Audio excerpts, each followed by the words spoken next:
Acepté el empleo en el Kismet Speedy Mart porque ya no me quedaba ninguna alternativa.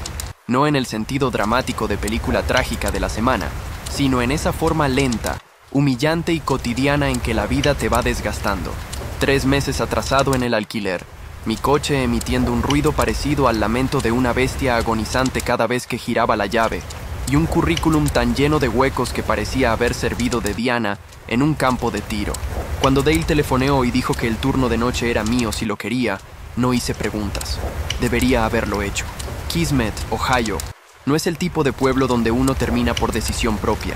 Es uno de esos lugares que existen en el vacío entre algún sitio y ningún sitio. El género de salida de autopista que solo tomas si estás perdido o desesperado. El Speedy Mart se alzaba al borde del pueblo, como una isla de luz fluorescente en un océano de maizales y oscuridad absoluta. Incluso a plena luz del día, el local transmitía una sensación de agotamiento, como si el propio edificio estuviera harto de seguir existiendo. Llegué a mi primer turno a las 10:45 de la noche de un martes. Dale aguardaba tras el mostrador, con el aspecto de haber envejecido 10 años desde que lo vi en la entrevista de contratación hacía apenas 2 días. Sus ojos estaban hundidos, rodeados de ojeras tan marcadas que hablaban de insomnio crónico más que de unas cuantas noches cortas. Sostenía una taza de café en una mano sin beberla, simplemente aferrándola como ancla a algo normal. «Llegas temprano», dijo, y no sonó a cumplido. Pensé orientarme antes de empezar, nada más. Me cortó en seco, voz monótona. «Solo no vengas aquí». Golpeó un archivador de 3 anillas sobre el mostrador con tanta fuerza que el cajero emitió un pitido de protesta. El archivador era antiguo, de esos con cubierta de polipiel descascarada que seguramente había sido negra alguna vez y ahora se había vuelto de un gris enfermizo. Alguien había escrito protocolos turno-noche en el lomo con rotulador permanente, letras irregulares y apresuradas. «Estas son las normas», dijo Dale, abriéndolo para mostrar página tras página de instrucciones plastificadas. «Las sigues todas, todas y cada noche, sin excepciones, sin atajos, sin hacerlo a tu manera». Me reí. Realmente me reí porque ¿qué otra cosa haces cuando tu nuevo jefe te mira con la intensidad de un director de pompas fúnebres? «Vamos, Dale, ¿esto es algún tipo de novatada para el nuevo? ¿Hacerme creer que el lugar está embrujado?» No sonrió, ni siquiera parpadeó. «Léelas, síguelas, no seas héroe, solo sobrevive». Se quitó la chaqueta del gancho detrás del mostrador con movimientos bruscos y urgentes. «Me voy ya. Tú estás hasta las 6:00 de la mañana. Las normas lo explican todo. Espera, ni siquiera vas a enseñarme dónde. Es una gasolinera. Te las arreglarás». Ya se dirigía hacia la puerta, sacando las llaves del bolsillo como quien huye de un edificio en llamas. En el umbral se detuvo, mano en el picaporte. Por un instante creí que diría algo reconfortante o aclaratorio. En cambio, solo me miró con algo que podía ser lástima. «Buena suerte, vas a necesitarla». La puerta emitió su alegre tono electrónico al cerrarse, un sonido obsceno en el repentino silencio.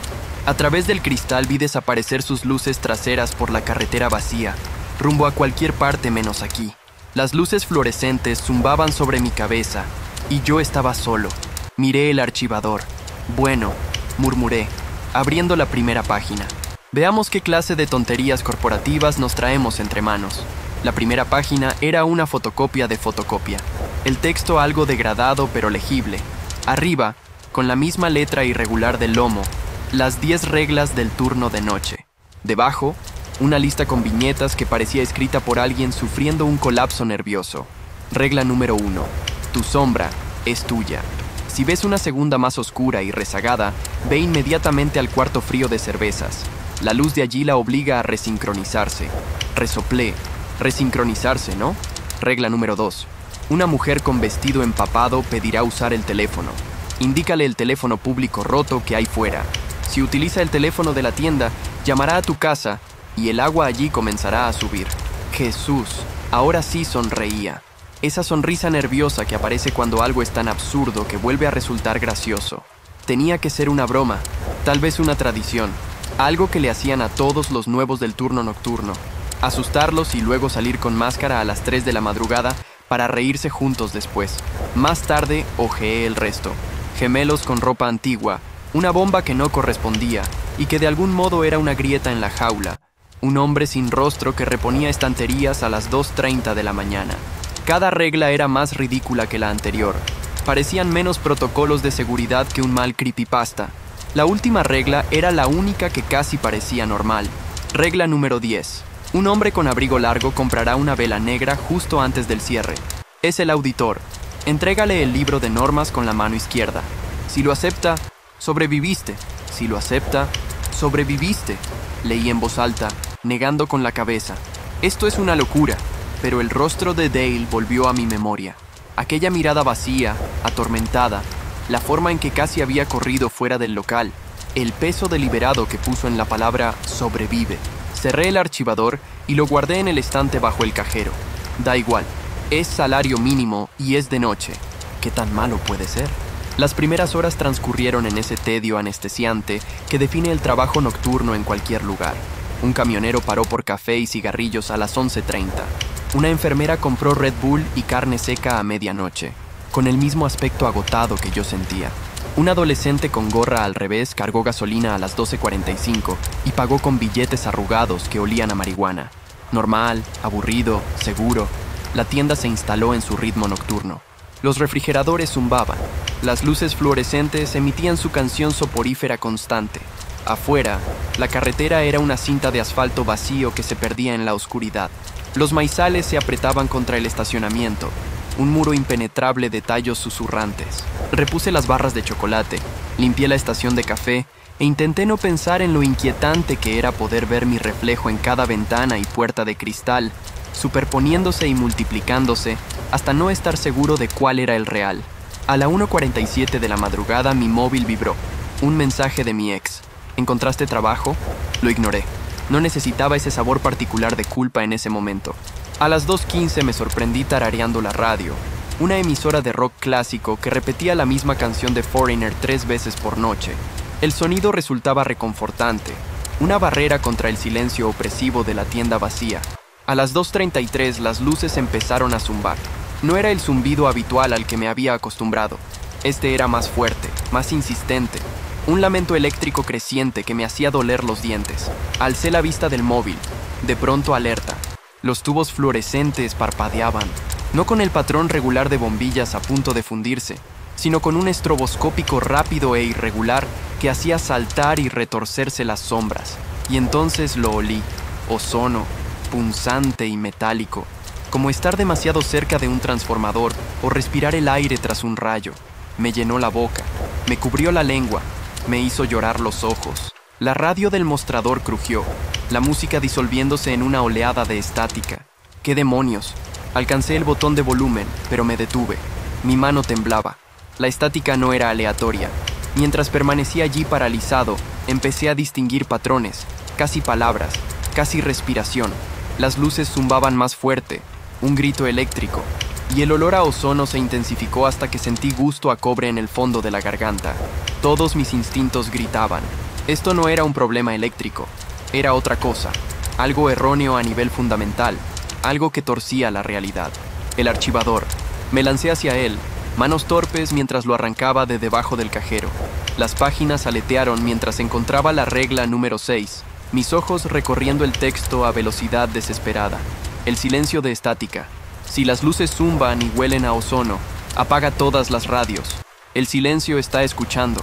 Reproduce el CD de rock clásico hasta que pase. La música interfiere con su frecuencia.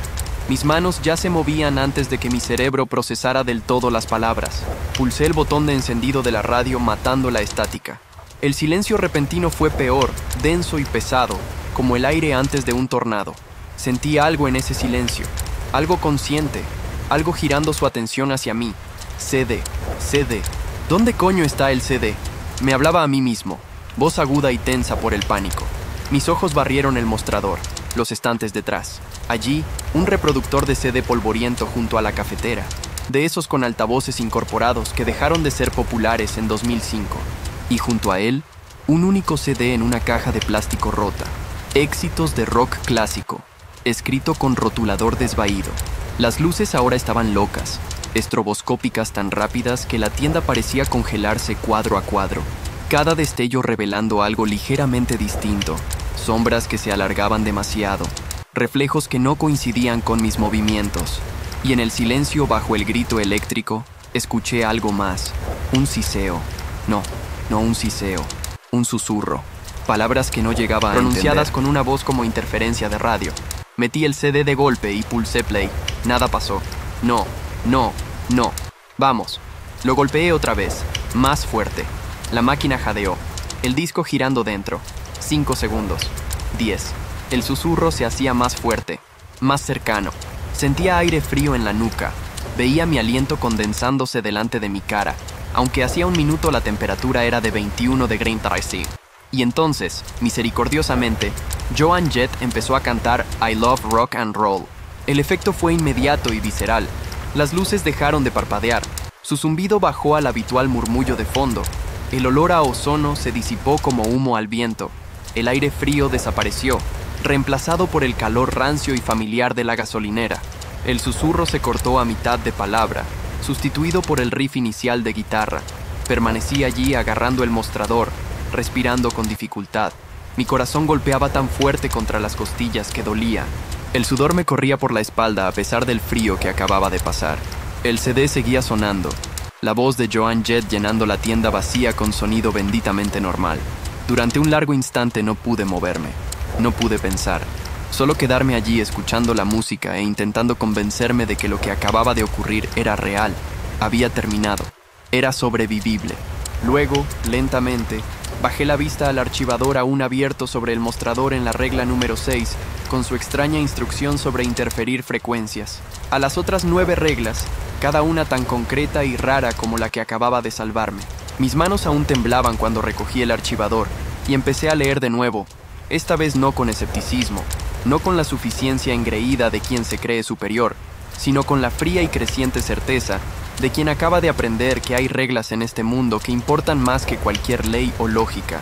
Leí las 10 reglas 2 veces, memorizando cada palabra, cada detalle, cada instrucción extraña, la mujer que lloraba y el agua que subía, los gemelos que no eran niños, la sombra que no era mía, cada una llave, una cerradura, una barrera contra algo que aún no podía nombrar, pero ahora sabía con absoluta certeza que era real.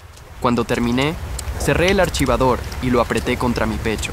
Afuera, la carretera seguía vacía. Los maizales susurraban con un viento que no sentía. El CD seguía sonando, pasando de Joan Jett a los Eagles, a Fleetwood Mac. Cada canción, un escudo contra el silencio. Me quedaban 5 horas más hasta el amanecer. 5 horas más para seguir las reglas. 5 horas más para sobrevivir. Y mientras permanecía allí bajo la luz fluorescente del Kismet Speedy Mart, entendí lo que los ojos hundidos de Dale habían intentado decirme. Esto no era un empleo, era una vigilia. Y lo que yo vigilaba no estaba solo ahí fuera en la oscuridad. Estaba aquí, siempre había estado aquí. Y lo único que se interponía entre ello y el mundo era una lista de 10 reglas imposibles. Y gente lo bastante desesperada o estúpida como para seguirlas. Apreté más fuerte el archivador y esperé lo que viniera después. El CD seguía sonando. Joan Jett dio paso a los Eagles, luego a Fleetwood Mac y otra vez a Joan Jett. No me atrevía a apagarlo. El libro de normas permanecía abierto sobre el mostrador y llevaba los últimos 20 minutos mirándolo fijamente, memorizando cada palabra, cada detalle, cada instrucción extraña, que ahora parecía menos locura y más un manual de supervivencia. Eran las 3:02 de la madrugada. Las luces fluorescentes mantenían su ritmo constante y normal. El olor a ozono había desaparecido, sustituido por la habitual mezcla de café rancio, ambientador y algo vagamente químico de los productos de limpieza. Afuera, los maizales susurraban con un viento que no podía oír a través de los cristales. La carretera seguía vacía, un río negro que no iba a ninguna parte, pero no podía quitarme la sensación de que algo observaba, aguardaba. Mis manos por fin habían dejado de temblar. El sudor de mi espalda se había secado, dejando la camiseta pegada incómodamente a la piel. Había preparado café, no el lodo quemado de la máquina de atrás, sino una cafetera fresca con los suministros del almacén. La regla número 7 decía que el café después de medianoche no era para mí, pero también decía que una cafetera vacía los irritaba. Había transigido. Preparé una cafetera fresca, me serví una taza y la rellené inmediatamente. Las reglas no decían que no pudiera beber café, solo que la cafetera debía permanecer llena. Lagunas. Ya estaba buscando lagunas. Di un sorbo. Sabía a desesperación y extracción excesiva, pero la cafeína impactó mi sistema como una plegaria respondida. Necesitaba mantenerme despierto. 3 horas y media más hasta las 6 de la mañana. 3 horas y media más hasta que Dale regresara y pudiera abandonar esta pesadilla fluorescente. Excepto que sabía que no me iría. No del todo. No cuando necesitaba este trabajo. No cuando mi casero ya hablaba de desahucio y mi coche necesitaba reparaciones y mi ex había tenido la cara dura de mandarme un mensaje preguntando si había encontrado empleo. Sobreviviría este turno. Sobreviviría el siguiente. Aprendería las reglas como escritura sagrada y las seguiría como ley. Y algún día ocuparía el lugar de Dale como gerente traumatizado del turno diurno, entregando este archivador maldito a otra alma desesperada. Mientras intentaba no recordar el olor a ozono y el susurro en la estática, la idea me hizo reír. El sonido salió quebradizo y demasiado fuerte en la tienda vacía, rebotando en los estantes de patatas y golosinas. Lo corté de golpe, de pronto consciente de cómo resonaba el sonido allí, de lo expuesto que estaba. Las ventanas eran solo espejos negros que reflejaban el interior, y no podía ver qué podía estar apretándose contra el cristal. Mirando, forcé mi atención de nuevo a las reglas. Regla número 3. Los gemelos. 2 niños con ropa antigua pueden aparecer en el pasillo 3. Si piden jugar, niégate. Si empiezan a imitarte, cierra los ojos y cuenta hasta 30. Son ecos, no niños. La redacción me molestaba. Pueden aparecer. No aparecerán. No eran eventos garantizados. Eran posibilidades, probabilidades. Pero la regla número 6 había ocurrido exactamente como describía. Hasta el olor y las luces parpadeantes. Así que no eran ejercicios de escritura creativa al azar. Eran fenómenos observados, catalogados, repetibles. Eso significaba que alguien había sobrevivido a esos encuentros el tiempo suficiente para anotarlos. Alguien había enfrentado a los gemelos y vivido para documentar la respuesta correcta. Alguien había dirigido a la mujer que lloraba al teléfono público y visto lo que pasaba después. ¿Cuántas personas? ¿Cuántos turnos? ¿Cuánto tiempo llevaba esta estación siendo una jaula para algo que usaba rostros y se alimentaba de estática? Estaba tan concentrado en el libro de normas que casi lo pasé por alto. Un sonido suave desde el fondo de la tienda. Risa. Risa infantil. La sangre se me heló. Mis ojos se alzaron del archivador, escaneando los pasillos. El monitor de seguridad mostraba las mismas 4 tomas granuladas de siempre. Pasillo 1, pasillo 2, el corredor trasero y la vista exterior de las bombas. Nada se movía en las imágenes, pero ahora lo oía claramente. 2 voces, jóvenes y alegres, riendo juntas de esa forma inquietante que tienen los niños cuando comparten un secreto. Pasillo 3, el que no cubrían las cámaras. Agarré el archivador como si fuera un escudo y rodeé el mostrador. Mis zapatillas chirriaron contra el linóleo. El CD seguía sonando detrás de mí. Stevie Nicks cantando sobre truenos que solo ocurren cuando llueve. El sonido parecía lejano, amortiguado, como si me estuviera alejando de la realidad hacia algo distinto. La risa volvió, más cerca. Llegué al pasillo 3 y me detuve en la entrada, mirando por el estrecho corredor de estanterías. Patatas fritas a un lado, galletas y crackers al otro. Y al fondo, bajo el letrero parpadeante de salida de emergencia, había 2 niños. Tendrían unos 8 o 9 años, un niño y una niña. Llevaban ropa que parecía equivocada, anticuada, como sacada de un libro de historia. La niña vestía un vestido de cuello alto y botones hasta la garganta. El niño pantalón corto y tirantes sobre una camisa blanca que parecía brillar bajo la luz fluorescente. Sus rostros eran pálidos, demasiado pálidos, y sus ojos oscuros, aunque desde esta distancia no distinguía el color. Se tomaban de la mano, me miraban fijamente. «Hola», dijo la niña. Su voz era dulce, agradable, completamente equivocada. «¿Juegas con nosotros?» Regla número 3. Si piden jugar, niégate.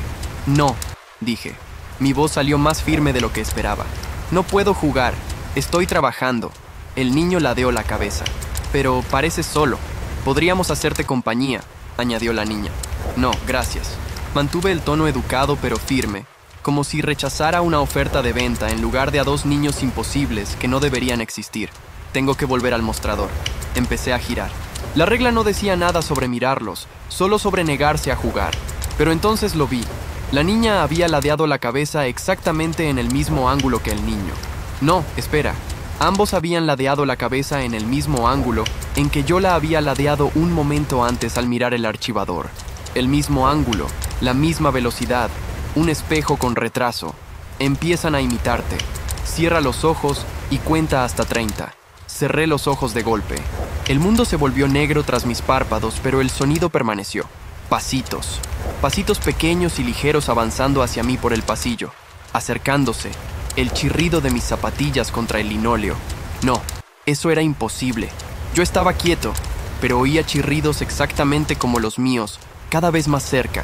1, dije en voz alta, obligándome a contar.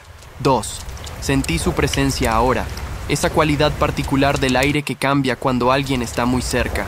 La temperatura bajó, no el frío violento del silencio de estática, sino un frío sutil y progresivo que de algún modo era peor porque era sigiloso. 4, 5, 6. Oí mi propia voz en estéreo, no un eco. Una copia perfecta de mi conteo saliendo de 2 gargantas pequeñas rodeándome en la oscuridad. 7, 8, 9. Respiración justo delante de mi cara. 2 pares de pulmones inspirando y expirando en perfecta sincronía con los míos. Olía a algo dulce y podrido como flores dejadas demasiado tiempo en agua. 10, 11, 12. Una mano tocó mi brazo.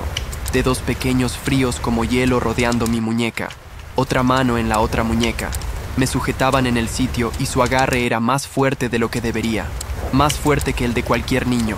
Como si intentaran anclarme a algo. 13, 14, 15. Mi propia voz se duplicó. 13, 14, 15. Las manos apretaron. Sentí que tiraban ahora. No hacia adelante ni hacia atrás, sino hacia abajo como si quisieran arrastrarme al suelo, al espacio que ellos ocupaban. El frío se intensificó. Temblaba. Los dientes empezaban a castañetearme, pero forcé las palabras. 16, 17, 18. 16, 17, 18. Respondió mi voz, pero ahora distorsionada, como cinta magnética estirada. La risa volvió, no alegre, sino hambrienta, y comprendí que no intentaban jugar. Intentaban reemplazar, copiar, convertirse. 19, 20, 21. La sensación de tirón aumentó. Estaba inclinado hacia adelante, encorvado, y sentía aliento en la cara. Mi propio aliento sincronizado perfectamente con mis pulmones, como si me estuviera exhalando y ellos me estuvieran inhalando. 22, 23, 24. Casi terminado.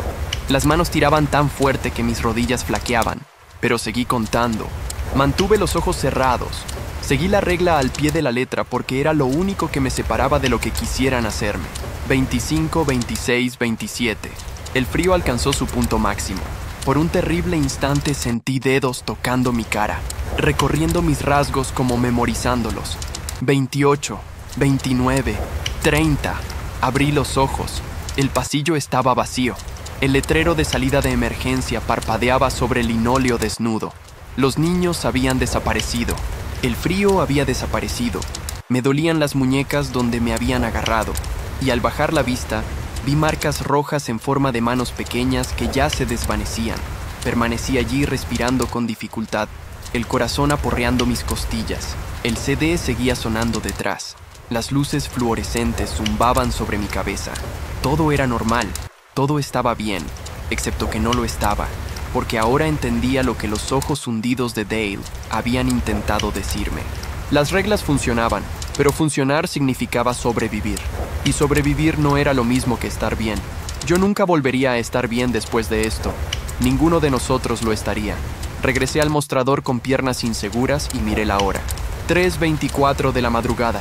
El encuentro había durado menos de 10 minutos, pero parecía haber sido horas. Bebí más café, ya sin importarme que supiera horrible. Solo necesitaba algo caliente y real que me anclara. Entonces la vi. A través del cristal, cruzando el estacionamiento desde la carretera, venía una mujer con vestido. Incluso desde esta distancia, veía que el vestido estaba empapado. El agua goteaba del dobladillo a cada paso, dejando un rastro de manchas oscuras en el asfalto. Su cabello colgaba en mechones mojados alrededor del rostro. Caminaba despacio, con determinación, directo hacia la puerta principal. Regla número 2. Una mujer con vestido empapado pedirá usar el teléfono. Mis manos ya se movían, comprobando que el teléfono del mostrador seguía allí, confirmando que recordaba dónde estaba el teléfono público roto afuera. La regla número 2 era específica. Indícale el teléfono público roto de fuera. Si usa el teléfono de la tienda, llamará a tu casa y el agua allí comenzará a subir. La puerta sonó. Entró y pude verla claramente. Era joven, quizá 30. con un rostro que podría haber sido bonito si no estuviera retorcido por el dolor. Su vestido parecía vintage, de los años 50, falda hasta la pantorrilla que se pegaba pesadamente a sus piernas, chorreando agua que seguía cayendo sobre mi suelo. Sus pies estaban descalzos y azules de frío, pero fueron sus ojos los que me atraparon. Eran desesperados, aterrados, perdidos. Parecía humana de una forma en que los gemelos no lo habían parecido. Parecía alguien que necesitaba ayuda. «Por favor», dijo, y su voz se quebró. «Por favor, necesito usar tu teléfono. Necesito llamar a alguien. Necesito ayuda». Todos mis instintos gritaban que le diera el teléfono, que ofreciera ayuda, que hiciera lo humano. Pero el libro de normas estaba abierto delante de mí, y las marcas rojas aún se desvanecían de mis muñecas. «Hay un teléfono público afuera», dije, manteniendo la voz suave. «Justo al salir la puerta a la izquierda. Puedes usar ese». Dio un paso más cerca, dejando huellas mojadas que brillaban extrañamente bajo la luz fluorescente. «Por favor, no tengo monedas. Solo necesito hacer una llamada. Una llamada y alguien vendrá a buscarme, por favor». La desesperación en su voz era real. Las lágrimas que corrían por su cara eran reales, pero también lo eran las reglas. «Lo siento», dije, y lo sentía de verdad. «El teléfono público de afuera no necesita monedas. Está roto, pero puedes marcar igual. Te prometo que funciona». Me miró largo rato. Algo cruzó su rostro. Dolor, traición, y luego algo más frío. «¿No vas a ayudarme?», preguntó. Y ahora su voz era distinta, más plana. Las lágrimas seguían corriendo por sus mejillas, pero su expresión se había vuelto vacía. «El teléfono público de afuera», repetí. «A la izquierda de la puerta». Se giró sin decir otra palabra y salió. La puerta sonó. A través del cristal la vi cruzar el estacionamiento hasta el teléfono público roto montado en la pared exterior. Llevaba años roto según los grafitis, el auricular colgando de un cable deshilachado, pero ella lo levantó igual. Lo acercó al oído. Sus labios se movían. Estaba hablando con alguien. Y entonces se giró. Me miró directamente a través del cristal. Y su cara ya no era una cara. Era una pantalla parpadeante de estática e interferencia. Y en esa estática pude ver imágenes destellando. Una mujer ahogándose, debatiéndose en agua oscura, boca abierta en un grito que nunca terminaba. El mismo grito repitiéndose una y otra vez. Un bucle de momentos finales capturados y emitidos en el medio de su rostro robado. Retrocedí tambaleándome del cristal, el mostrador frenándome. La mujer, la cosa, permaneció allí 5 segundos más. Su cara un espectáculo de horror de muerte parpadeante. Y entonces empezó a disolverse. Se deshizo como lluvia, como si estuviera hecha de agua ella misma, su cuerpo perdiendo cohesión y derramándose sobre el pavimento, hasta que no quedó nada más que una mancha húmeda que humeaba en el aire frío. Permanecí allí temblando, mirando el estacionamiento vacío, la comprensión asentándose finalmente sobre mí como un sudario funerario. Los gemelos, la mujer que lloraba, no eran entidades separadas, eran grabaciones, plantillas. El silencio de estática los había capturado, sus formas, sus muertes, sus momentos desesperados finales, y ahora los reproducía una y otra vez, usando sus formas para probar la jaula, para buscar debilidades, para intentar escapar una y otra vez. Eran ecos, intentos fallidos de fuga, atrapados en un bucle, y la entidad detrás de ellos seguía aquí, seguía observando, seguía aprendiendo, seguía hambrienta de nuevas grabaciones. Miré mi reflejo en el cristal, iluminado por las luces fluorescentes, y me pregunté cuánto tardaría antes de que alguien más estuviera en este mostrador, viéndome disolver en estática y lluvia. La mancha húmeda donde la mujer que lloraba se había disuelto, aún humeaba cuando volví a mirar por el cristal.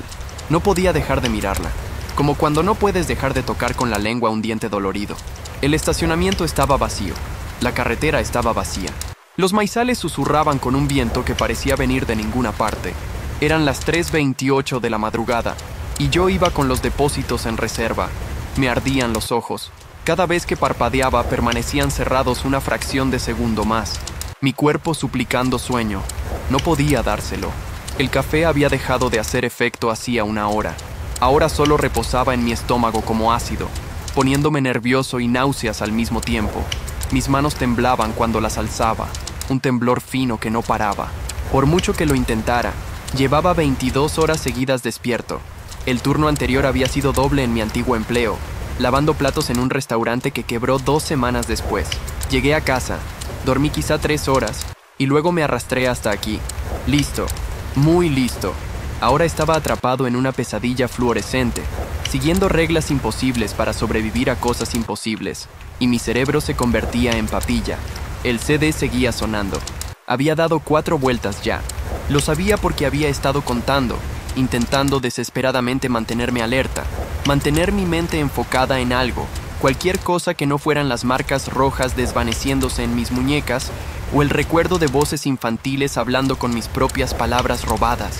Miré el móvil, 3:32 de la madrugada. 1 minuto para la regla número 9. Había estado pendiente del reloj los últimos 10 minutos, asegurándome de no pasarlo por alto. La regla número 9 era concreta. A las 3:33 la puerta sonará sin que haya nadie. Anuncia que estamos cerrados por limpieza. Esto reinicia los cierres metafísicos de la estación. Fuera lo que fuesen los cierres metafísicos, no iba a descubrir qué pasaba si ignoraba la regla. No después de todo lo demás. 3:33 de la madrugada. La puerta sonó. Alcé la vista. A través del cristal veía el estacionamiento vacío. Nadie. Ningún coche. Ningún movimiento. Solo el tono electrónico alegre del sensor de puerta, alegre y obsceno en el silencio fluorescente. Estamos cerrados por limpieza, dije en voz alta, mi voz ronca por cansancio y miedo. Nada ocurrió. El CD seguía sonando, las luces seguían zumbando, pero algo se sentía distinto, un sutil cambio en la presión del aire, como si todo el edificio hubiera exhalado. La sensación de ser observado, que había sido constante desde que la mujer que lloraba se disolvió, disminuyó ligeramente. No desapareció, pero se volvió más silenciosa. Cierres metafísicos reiniciados. Fuera lo que fuese, había funcionado. Exhalé y revisé de nuevo el libro de normas, estudiando las reglas que aún no había encontrado. La regla número 4 llamó mi atención. Hay 5 bombas. Si ves una sexta bomba gris, no la mires. Apaga la alimentación principal de las bombas durante 60 segundos. Es una grieta en la jaula. Una grieta en la jaula. La redacción me inquietó. Todas las demás reglas trataban de sobrevivir a encuentros con ecos, grabaciones que la entidad había capturado. Pero esta era distinta. Esta trataba de la jaula misma, del contención fallando. La presión me estaba afectando. Cada sonido me hacía saltar. Cada sombra parecía demasiado oscura. Estaba agotado y paranoico y apenas me mantenía en pie. Y aún me quedaban 2 horas y media hasta que Dale regresara. Me obligué a mirar de nuevo el libro de normas, intentando mantener la concentración, pero las palabras bailaban ante mis ojos. Estaba tan cansado, tan imposiblemente cansado. Un coche entró en el estacionamiento. Me enderecé de golpe, de pronto alerta. Los faros barrieron los cristales mientras un sedán se detenía junto a las bombas. La puerta del conductor se abrió y salió un hombre de mediana edad con chaqueta, completamente normal. Empezó a cargar. Los números del display subiendo al ritmo familiar de dispensar gasolina. Lo observé en el monitor de seguridad, agradecido por la distracción de algo normal. 5 bombas aparecían en la vista exterior. Bombas 1 a 5, en su configuración habitual. El hombre estaba en la bomba 3. Mis ojos se deslizaron por la imagen granulosa en blanco y negro. Bomba 1, bomba 2, bomba 3 con el cliente, bomba 4, bomba 5 y una sexta bomba. El estómago se me cayó. Era gris en el monitor. Una mancha desvaída que parecía equivocada incluso en la pobre calidad de vídeo, colocada en un ángulo que no debería existir en la distribución física del estacionamiento. Sus bordes eran borrosos, como si vibrara o se desplazara o se negara a ser grabada correctamente. Regla número 4. Si ves una sexta bomba gris, no la mires. Apaga la alimentación principal de las bombas durante 60 segundos. Alcancé el interruptor de corriente. Luego dudé. El cliente seguía cargando gasolina. Si cortaba la corriente ahora, su bomba se detendría y entraría a quejarse. Tendría que explicar. ¿Cómo explicaría apagar las bombas mientras alguien las usaba? Mi cerebro agotado no podía procesar la interacción social. La regla decía no mirarla. La estaba mirando en el monitor, pero eso era solo una pantalla, una representación. Tal vez estaba bien. Tal vez podía esperar a que el cliente terminara y luego apagar la corriente. Solo 1 minuto más, hasta que acabara. Miré de nuevo el monitor. La bomba gris seguía allí, ahora más clara, más definida, y el cliente pasó justo a su lado, volviendo a su coche, completamente ajeno a su presencia. Ni siquiera la miró, como si no existiera para él en absoluto. Solo yo podía verla. La constatación debería haber sido reconfortante. Al menos las anomalías estaban contenidas a mí, a quien trabajara el turno de noche, pero solo me hizo sentir más aislado, más atrapado en esta pesadilla que nadie más podía percibir. El cliente subió al coche y se fue. Alcancé el interruptor de corriente, pero entonces a través del cristal lo vi. Más allá del vidrio, después del estacionamiento vacío, visible bajo la iluminación amarillenta de seguridad, había una sexta bomba, gris, sólida, real. Entre la bomba 4 y la 5, existiendo en espacio físico, y yo la estaba mirando directamente. Mi mano se congeló en el interruptor. No podía apartar la vista. La bomba estaba mal de formas que no podía articular. Los ángulos eran correctos, pero también no lo eran. Existía en 3 dimensiones, pero también de algún modo en más de 3, como si perforara desde algún otro lugar una grieta en la jaula. Debería haber apartado la mirada en cuanto la vi en el monitor. Debería haber cortado la corriente inmediatamente, cliente o no cliente. Pero había dudado, y ahora estaba mirando algo que no debía ver, incapaz de romper mi mirada de su geometría imposible. El interruptor estaba ahí mismo. Podía accionarlo ahora. Tal vez no era demasiado tarde. Tal vez toda la corriente se apagó. No parpadeó, no se atenuó. Simplemente oscuridad total instantánea cuando todas las luces de la estación se apagaron al unísono.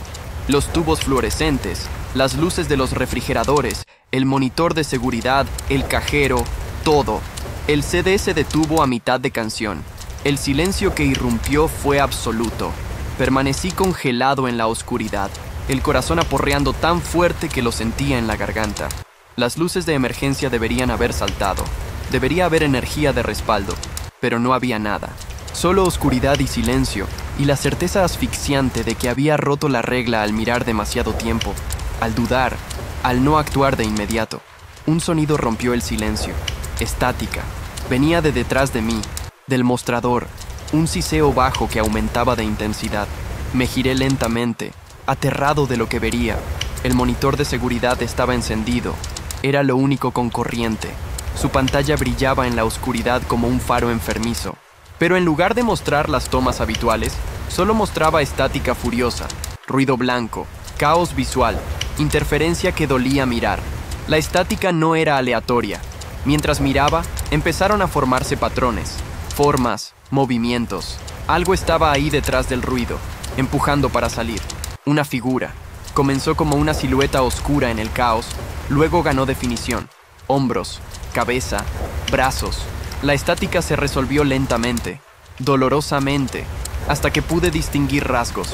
Dale, una copia perfecta de Dale hasta los ojos hundidos y la camisa polo manchada de café que llevaba cuando me entregó el archivador. Permaneció inmóvil en la estática, mirándome a través de la pantalla, pero sus ojos estaban mal. No eran ojos en absoluto, eran pantallas ellos mismos, pequeños rectángulos de pura estática donde deberían estar las pupilas, parpadeando y siseando con ruido electrónico. Su boca se abrió, y la voz de Dale salió de los altavoces del monitor, pero no hablaba, gritaba. Un grito horrible, desgarrado de puro terror y agonía, el sonido de alguien muriendo muy mal. Siguió y siguió, repitiéndose sobre sí mismo.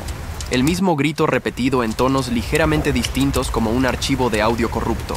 Bajo el grito oía otros sonidos, zumbido eléctrico, el chisporroteo del ozono y susurros, docenas de susurros y voces que no reconocía, todas hablando unas sobre otras en un coro saturado de estática. La cosa. Dale en el monitor se movió. Dio un paso adelante más cerca de la pantalla, y vi que no era del todo sólida. Estaba hecha de luz parpadeante y distorsión, un ser tridimensional construido de artefactos de vídeo y señales de emisión. Entonces se apretó contra la pantalla desde dentro. El cristal se abombó hacia afuera como una membrana.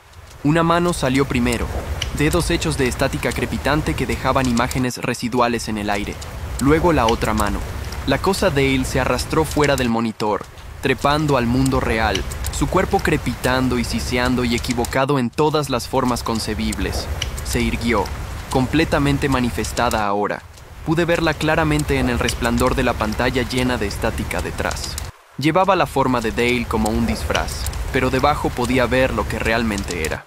Una cosa hecha de momentos capturados y plantillas robadas. Cada parpadeo mostraba una expresión distinta del pasado de Dale. Terror, dolor, resignación, desesperación, todos los peores momentos de Dale grabados y reproducidos. El grito cesó, la boca de la cosa se movió y la voz de Dale salió, pero más baja ahora, íntima. «Ayúdame», dijo imitando perfectamente el cansado susurro de Dale. «Por favor, duele, haz que pare». Retrocedí, mis piernas chocando con un expositor. Bolsas de patatas cayeron al suelo. La cosa Dale ladeó la cabeza y el movimiento fue demasiado suave, demasiado fluido, completamente erróneo para un cuerpo humano. Ojos de estática siguieron mi movimiento con precisión depredadora. «No corras». La voz de Dale suplicó. «Solo quiero hablar, solo quiero explicar. Todavía soy yo, todavía soy Dale. Por favor». Dio un paso hacia mí. Su pie tocó el linóleo y donde tocó el suelo crepitó con interferencia. El patrón se distorsionó como un archivo de vídeo corrupto. Corrí rodeando el mostrador por el pasillo estrecho hacia el fondo de la tienda. El cuarto frío de cervezas. La regla número 1 lo había mencionado. Ve al cuarto frío de cervezas inmediatamente. La luz allí la obliga a resincronizarse. Había funcionado para las sombras. Tal vez funcionara ahora. Tal vez las reglas aún pudieran salvarme, aunque hubiera roto una. Detrás oí pasos. No el chirrido de zapatos contra linóleo, sino un sonido como altavoces crepitando, como si cada paso fuera una ráfaga de ruido blanco contra la realidad. «¿A dónde vas?», llamó la voz de Dale tras de mí, y ahora sonaba dolida, traicionada. «Pensé que éramos amigos. Te di este trabajo. Intenté advertirte. ¿Por qué no me ayudas?». Llegué a la puerta del cuarto frío y la abrí de un tirón. El aire frío salió y tropecé dentro, cerrando de golpe tras de mí. El cierre magnético pesado encajó. Oscuridad. Oscuridad completa. El cuarto frío no tenía ventanas, ni corriente, nada. Busqué a tientas mi móvil, manos temblando tanto que casi se me cae. La luz de la pantalla era patéticamente débil, pero era algo. Bajo el pálido resplandor del móvil, podía ver los estantes de cerveza y las paredes forradas de aislamiento, y podía oír mi propia respiración rápida y asustada, condensándose en el aire frío. Entonces oí rascadas, uñas contra metal, lentas, deliberadas rascando la puerta del cuarto frío desde fuera. «Déjame entrar», dijo la voz de Dale, amortiguada a través de la puerta, pero perfectamente clara. «Hace frío aquí fuera. Tengo tanto frío. Por favor, déjame entrar. Por favor, tengo miedo. No quiero estar solo». Las rascadas se intensificaron. Oía la puerta metálica temblar con cada roce. «Sé que estás ahí», continuó la voz. Y ahora había un filo, algo agudo bajo la súplica. «Te siento. Oigo tu corazón latiendo. Déjame entrar, déjame entrar, déjame entrar». La puerta vibró en su marco. Me pegué a la pared del fondo, móvil aferrado en una mano, rodeado de cerveza y frío y oscuridad. Mientras fuera, algo que llevaba el rostro robado de Dale rascaba la puerta y suplicaba con la voz robada de Dale que lo dejara entrar. Y comprendí con horrible claridad que el amanecer aún estaba a más de 2 horas. El frío me estaba afectando. Mi aliento salía en nubes visibles y sentía el frío filtrándose a través de la ropa, a través de la piel, hasta los huesos. Las rascadas en la puerta habían cesado hacía 5 minutos, pero eso no significaba que la cosa Dale se hubiera ido. Solo significaba que esperaba. Escuchaba. Miré el móvil. 4:07 de la madrugada. 1 hora y 53 minutos hasta las 6. Hasta que Dale, el Dale real, llegara al turno de mañana. Hasta que pudiera abandonar esta pesadilla si sobrevivía tanto tiempo. La batería del móvil estaba al 42%. La luz de la pantalla era la única iluminación en el cuarto frío, proyectando sombras débiles sobre los estantes de cerveza. Había bajado el brillo para ahorrar batería, pero incluso al mínimo sentía la batería drenándose con cada minuto que pasaba. Piensa. Necesitaba pensar.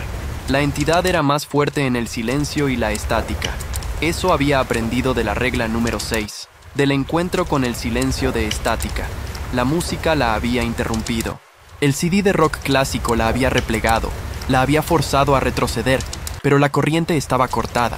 El reproductor de CD estaba muerto, y yo estaba atrapado en un cuarto frío con nada más que un móvil agonizante, y el conocimiento de que algo que llevaba el rostro de Dale esperaba fuera. Entonces recordé que el cajero tenía batería de emergencia para cortes de corriente.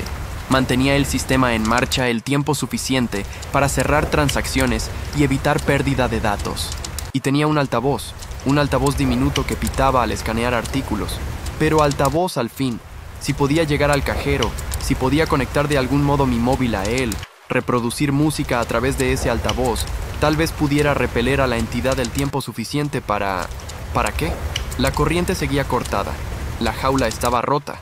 Había mirado la bomba gris, la grieta, y ahora el silencio de estática era libre de manifestarse por completo. Pero la regla número 6 había funcionado antes. La música interfería con su frecuencia. Tal vez pudiera funcionar de nuevo. Tal vez pudiera debilitarla lo suficiente para sobrevivir hasta las 6 de la mañana, hasta que el mecanismo que gobernara este lugar se reiniciara con el cambio de turno. Tenía que intentarlo. La alternativa era congelarme en un cuarto frío de cervezas o abrir la puerta y enfrentarme directamente a la cosa. Pegué la oreja a la puerta metálica fría, escuchando. Silencio. Silencio completo. Ni rascadas, ni respiración, ni voz de Dale suplicando o amenazando. Solo el rumor de mi propia sangre en los oídos y el leve crujido del aislamiento del cuarto frío asentándose. Me moví despacio. Alcancé el tirador de la puerta. Mi mano temblaba.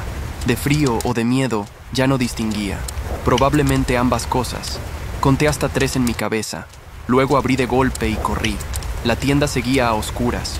La luz del móvil apenas penetraba la penumbra, mostrándome destellos de pasillos y estantes y espacio vacío. No miré alrededor. No busqué a la entidad.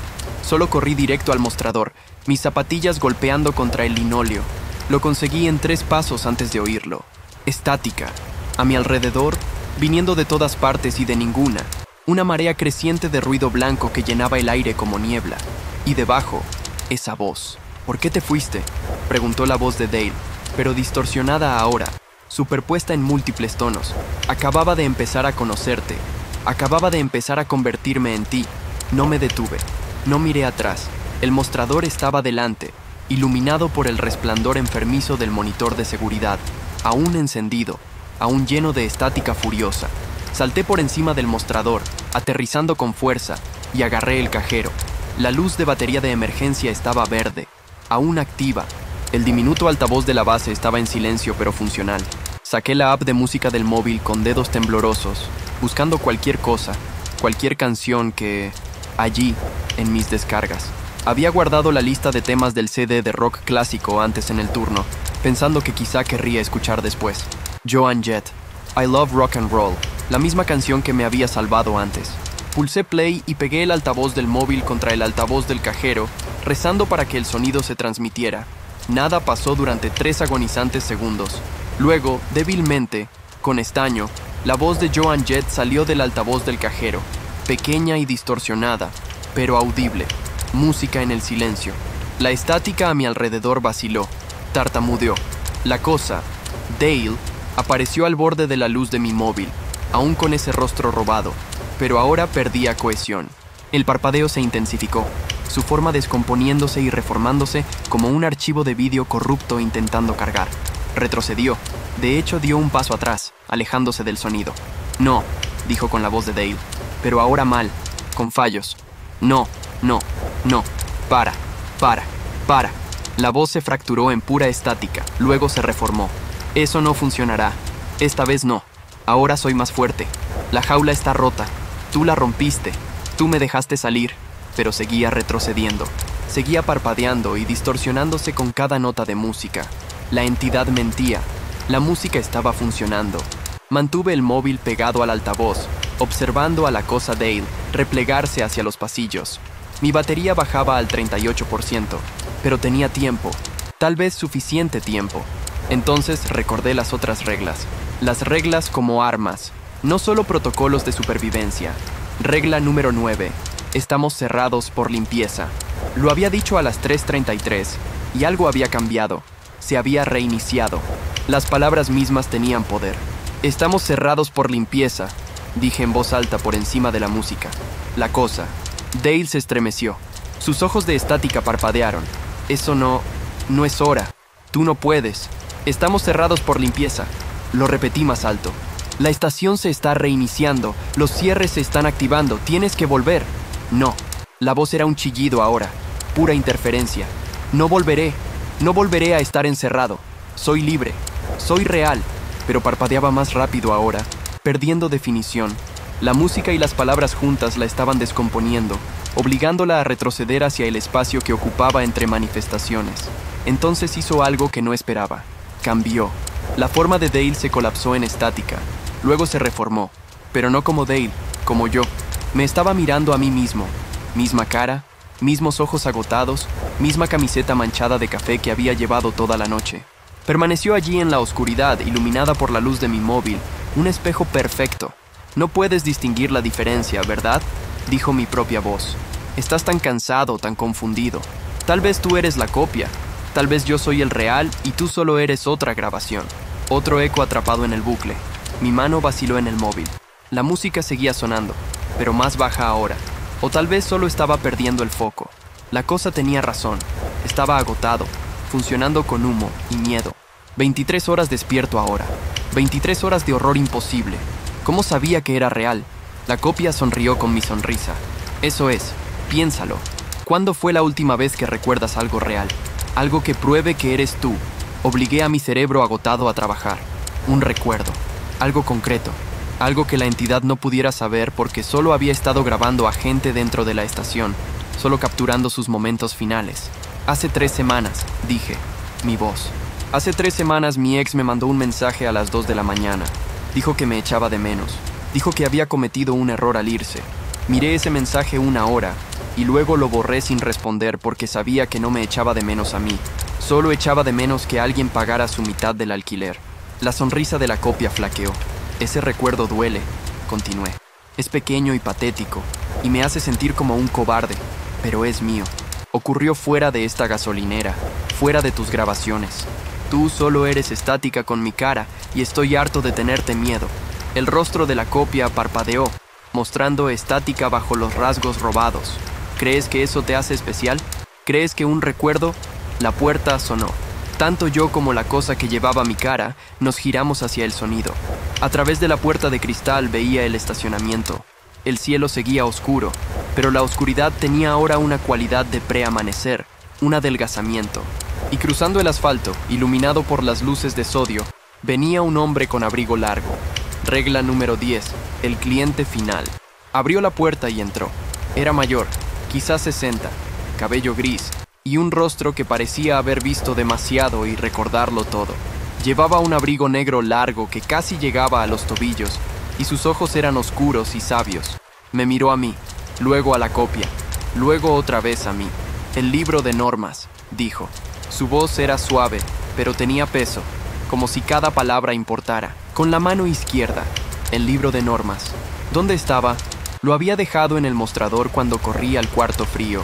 Mis ojos buscaron en la débil luz del móvil, allí, en el estante bajo el cajero donde lo guardé durante el encuentro con el silencio de estática. Lo agarré con manos temblorosas. Él no es real, dijo la copia, aún con mi cara. Yo soy el real, él es el eco. Dámelo a mí. El hombre del abrigo largo esperó, paciente. Sus ojos oscuros no revelaban nada. Bajé la vista al libro de normas en mis manos. Lo sostenía con la derecha. Necesitaba pasarlo a la izquierda, pero mi cerebro agotado luchaba con el simple movimiento. Mano izquierda. La regla era específica. Solo mano izquierda. Cambié el archivador a la mano izquierda, torpe y desmañado, y se lo tendí al hombre. Lo tomó. En el instante en que sus dedos se cerraron sobre el archivador, la copia chilló. No con mi voz ya, sino con pura estática. Un horrible grito electrónico que me dolió en los dientes y me nubló la vista. La cosa que había llevado mi cara se colapsó en interferencia, en ruido blanco, su forma deshaciéndose y retrocediendo hacia el monitor de seguridad como agua por un desagüe. El monitor explotó en una lluvia de chispas. La pantalla se agrietó, se apagó, y de pronto la única luz era la de mi móvil y el resplandor del preamanecer filtrándose por los cristales. Silencio. Silencio real. Ni estática, ni susurros, ni rascadas, ni voces robadas. El hombre del abrigo largo asintió una vez. «Sobreviviste», dijo simplemente. Luego salió por la puerta, llevándose el libro de normas y desapareció en la oscuridad que se aclaraba. Permanecí allí tambaleándome. Batería al 12% y mi cuerpo en su límite absoluto. La música se había detenido en algún momento. Todo estaba en silencio. Todo estaba quieto. A través del cristal veía el cielo, empezando a clarear de negro a azul profundo. Faros barrieron el estacionamiento. Un coche conocido entró, el coche de Dale. Salió lentamente, moviéndose como si cada paso doliera, y caminó hacia la puerta. Parecía mayor bajo la luz del preamanecer, mayor y más cansado de lo que cualquier persona debería estar. Abrió la puerta, me vio allí de pie, vio el monitor destruido, vio en qué estado estaba, y simplemente asintió una vez, igual que había asentido cuando llegué ayer. El reconocimiento de la supervivencia, de haber superado otra noche. «Vete a casa», dijo en voz baja. «Duerme». Agarré mi chaqueta y pasé junto a él sin decir palabra. ¿Qué había que decir? ¿Que había visto cosas que no podían existir? ¿Que había roto una regla y casi muero? ¿Que volvería esta noche porque necesitaba este trabajo y no tenía otro sitio a donde ir? Ya lo sabía. Lo había vivido. Entré en mi coche mientras el sol rompía el horizonte, pintando los maizales de oro. Mis manos aún temblaban cuando giré la llave. El motor arrancó y por un segundo que detuvo el corazón la radio no puso música. Solo siseó. Luego la música entró. Alguna canción pop que no reconocí. Y salí del estacionamiento, dejando atrás el Kismet Speedy Mart. Pero sabía que volvería esta noche, mañana, todas las noches hasta convertirme en Dale, ojos hundidos y traumatizado, pasando el libro de normas al siguiente alma desesperada que la estática hubiera marcado. Y algunas marcas nunca se borran.